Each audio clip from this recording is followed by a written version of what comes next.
Bonsoir, donc on va parler effectivement réarmement, réarmement industriel, réarmement manufacturier de la France. Ce qui est une idée qu'on entend beaucoup, qui paraît assez sympathique et pour tout dire même peut-être un peu magique, puisqu'on a l'impression que quand on parle de réindustrialisation du territoire, qu'en claquant des doigts, on va pouvoir redonner à l'économie française sa souveraineté, sa compétitivité. On va même pouvoir verdir nos activités industrielles, redonner de l'emploi à tout le monde, rétablir les équilibres entre les territoires, bref, réussir un coup de baguette magique. Or, les formules magiques, ça n'existe pas. Et il nous paraît que, par exemple, si on cherche à promouvoir l'innovation dans l'industrie, à encourager les entreprises à innover, concrètement, quand l'État se met à définir une politique industrielle, il est bien obligé de choisir entre la souveraineté et la compétitivité, mais qui ne peut pas faire d'une pierre deux coups. Il n'y a pas de formule magique. Alors, c'est quoi être souverain? On en a beaucoup entendu parler aujourd'hui, mais être souverain, c'est disposer sur le territoire national d'un outil productif qui réponde aux principaux besoins de la population, donc sécurité alimentaire, énergie et d'autres biens stratégiques. Donc ça ne veut pas dire qu'on va viser l'autarcie, mais ça veut dire qu'on va essayer de maintenir sous contrôle la manière dont l'offre domestique réussit à répondre à la demande domestique. Dans un monde libre, dans un monde libéral, c'est facile. La mondialisation est extrêmement efficace, extrêmement pratique, puisqu'elle me permet à moi, économie, d'échanger n'importe quoi contre n'importe quoi d'autre. Donc je me spécialise, moi, économie française, sur ce que je sais faire de mieux, des vins, des sacs de luxe, des armes, et je m'en sers à la fois pour couvrir mes besoins propres, et évidemment comme monnaie d'échange, vis-à-vis de l'ensemble des puissances commerciales et économiques du monde entier, pour couvrir mes besoins dans ce à quoi je n'ai pas accès, en pétrole et en console de jeu, ça je sais moins bien faire. Et sur le papier, c'est absolument imbattable. C'est comme ça a été prouvé maintes fois, que je préserve et même que je maximise mon train de vie, le confort de vie de mes concitoyens. Donc c'est bien en développant et en soutenant la compétitivité de mes entreprises que je permets, grâce à cet effet d'échange et de production de richesse, de créer finalement de la richesse et de l'emploi pour tout le monde. Alors oui, Vincent, mais le monde n'est pas plat et il n'est pas apaisé. Donc la mondialisation a créé de nouvelles fragilités, de nouveaux risques. Et puis, en cas de survenue d'un événement imprévu, extrême, comme la crise Covid et la fermeture sanitaire des frontières, la question se pose, comment on fait pour fabriquer des batteries sans cobalt, ou comment fait-on pour se soigner si on n'a pas les médicaments sur notre territoire. Donc la France doit maîtriser les technologies qui servent à fabriquer les biens et les machines. Elle doit aussi maîtriser ses approvisionnements en matières premières. Donc là, ici, c'est pas une question de... on a des acteurs qui sont plus compétitifs que les autres, mais c'est bien une question géopolitique de dire qu'on veut limiter nos dépendances à l'égard des puissances étrangères. Et en d'autres termes, dans une politique visant la souveraineté, la France doit innover dans des secteurs qui sont stratégiques pour elle, même si ce n'est pas rentable à court terme. Et puis, tu vas me dire que j'ai pas non plus parlé de transition écologique, mais développer une industrie verte peut permettre aussi d'asseoir sa souveraineté, parce que soutenir et assurer notre souveraineté, c'est aussi nous assurer que nous sommes maîtres de notre destin, que nous ne dépendons pas des puissances étrangères, que nous ne dépendons pas des aléas, et qu'on est capable d'anticiper toutes les menaces sous toutes leurs formes. Donc c'est pour ça, en ce sens, que, de mon point de vue, les politiques économiques au service de l'industrie verte constituent des politiques au service de la souveraineté. Alors il y a au moins un point commun entre les politiques qui soutiennent une industrie verte et ces politiques en faveur de la souveraineté purement régalienne. C'est que dans les deux cas, l'État prend des risques. L'État use de son autorité, il intervient dans le jeu économique et il assume une sorte de pari industriel qui, à mes yeux d'ailleurs, est souvent d'autant plus hasardeux qu'il est ambitieux. Donc il y a des prises de risques et les risques, on le sait, c'est parfois perdant. Des mesures qui soutiennent l'innovation, puisque c'est toujours de ça dont on parle, et qui font le pari de la compétitivité et non pas de la souveraineté, typiquement de crédit d'impôt recherche, qui cherche à abaisser le coût de la R&D et de l'innovation pour l'ensemble des entreprises, indépendamment de leur secteur d'activité, indépendamment de leurs choix au quotidien. Ces politiques-là assurent plus efficacement que les autres la création de richesse et la création d'emplois, comme ça a été plusieurs fois démontré. Alors, ok, pour maîtriser des technologies stratégiques, l'État va nécessairement introduire une certaine dose de préférence nationale, à la fois dans ses arbitrages, dans ses soutiens publics, même s'il peut trouver mieux ailleurs. Donc, par exemple, oui, dans le cas des satellites français européens, bien sûr qu'on va avoir tendance à privilégier Ariane Group plutôt que SpaceX, même si celui-ci, enfin, les technologies développées, ils sont plus efficaces.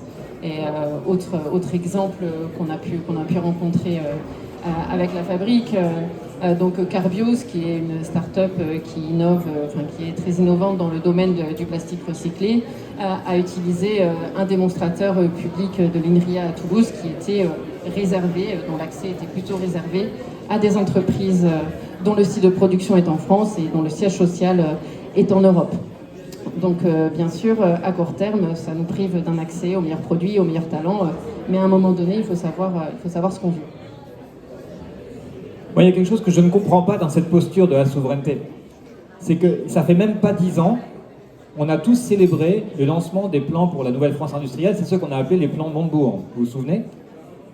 Qu'est-ce que ça visait, ces plans-là? À réindustrialiser le pays, en demandant à l'ensemble des boîtes, l'ensemble des PME notamment industrielles, de s'équiper en robots, de s'équiper en solutions d'industrie du futur, de faire le pari du numérique. On a crié au génie, à mon avis on avait raison, et on savait parfaitement que ce faisant, les entreprises allaient s'équiper en robots fabriqués à l'étranger, en logiciels conçus à l'étranger, en machines-outils fabriqués à l'étranger, et ce n'était pas un problème. Ce qu'on visait, c'était bien la compétitivité du secteur industriel. Le fait que ça puisse être éventuellement contraire à un impératif de souveraineté n'était à ce moment-là pas un obstacle. Je me demande si, à cause de la stupeur du Covid, on ne s'est pas mis par principe, par pur principe, à brûler ce qu'on adorait. Alors, au contraire, je pense que nous ne sommes plus myopes. Je prends un autre exemple, une politique à visée de souveraineté cherchera à protéger les actifs technologiques des acquisitions étrangères. Alors, ce qu'on observe toujours jusqu'à présent, c'est que certaines technologies critiques qui sont nées en France sont désormais sous pavillon étranger.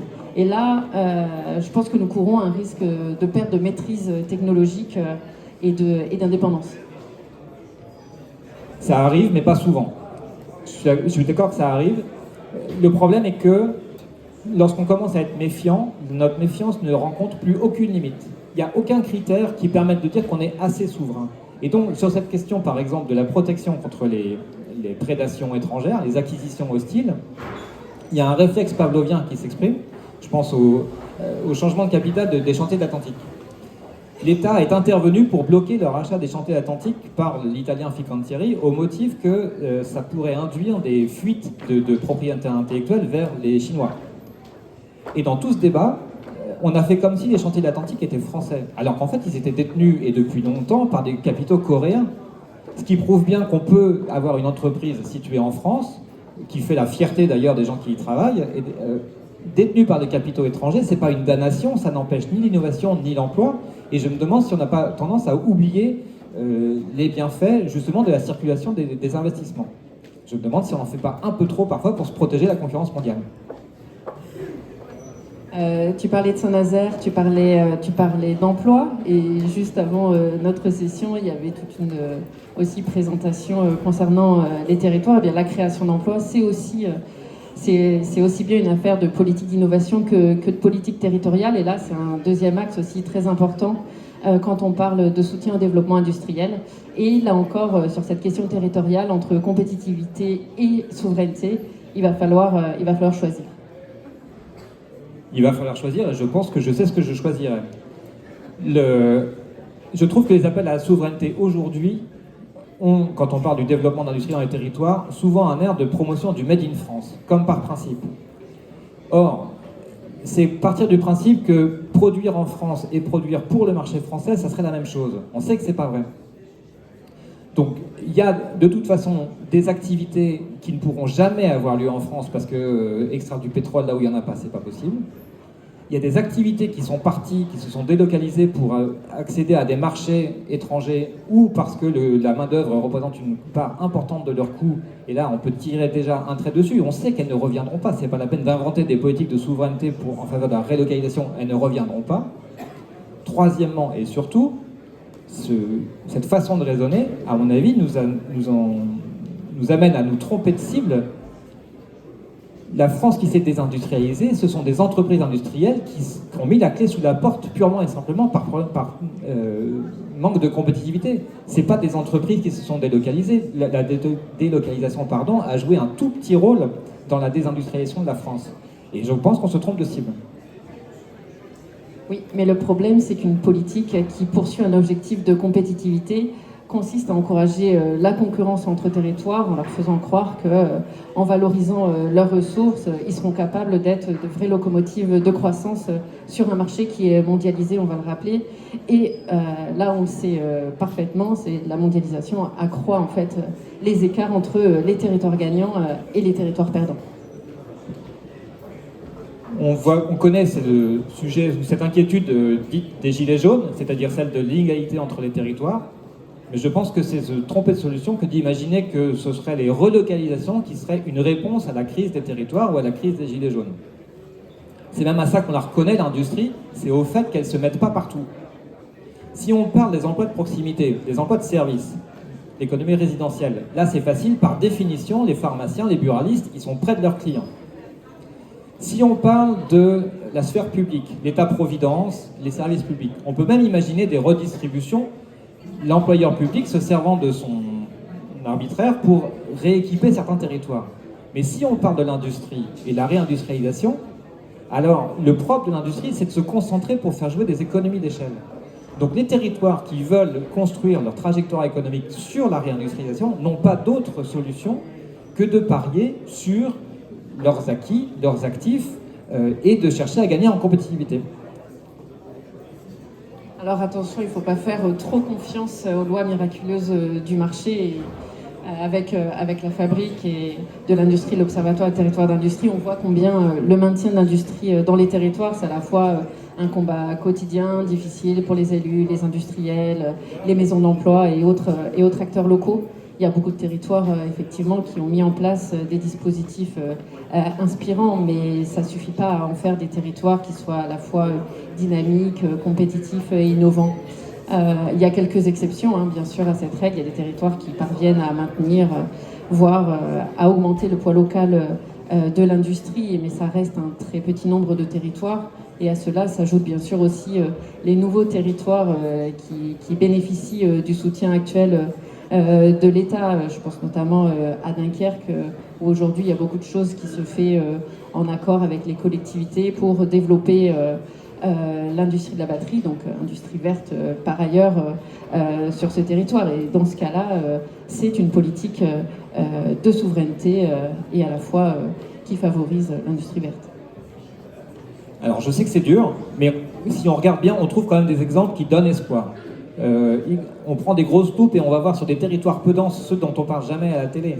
Mais dans la Drôme, par exemple, à Romans-sur-Isère, alors à Romans-sur-Isère, on en a parlé à la télé il n'y a pas longtemps, mais pour d'autres sujets, l'industrie de la chaussure, qui n'était pas quand même partie gagnante dans la mondialisation, a réussi à se réinventer, à se trouver un avenir. L'économie sociale et solidaire, les publics, les porteurs d'entreprises ont réinventé des façons de fonctionner ensemble, à base de labels et d'achats groupés, et ils ont redonné un avenir possible à cette activité dans ce territoire. Donc, je persiste à penser que des politiques au service de la compétitivité qui cherchent à rendre ces entreprises combatives sont capables de faire repousser l'industrie dans les territoires, même quand l'État ne vient pas s'en mêler et imaginer un jardin à la française à tel ou tel endroit.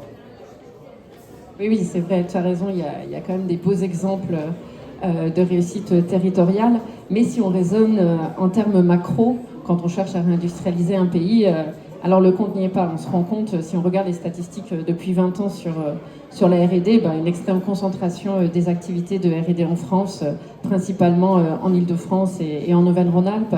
Donc Pour information, la dépense d'entreprise représente 41% en Île-de-France par rapport au total national.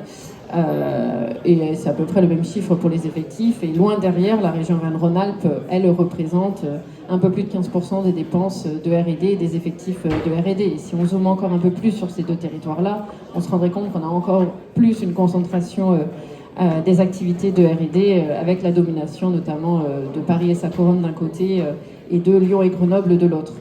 Et à côté voilà, de cette géographie de l'innovation, on a la géographie de l'industrie.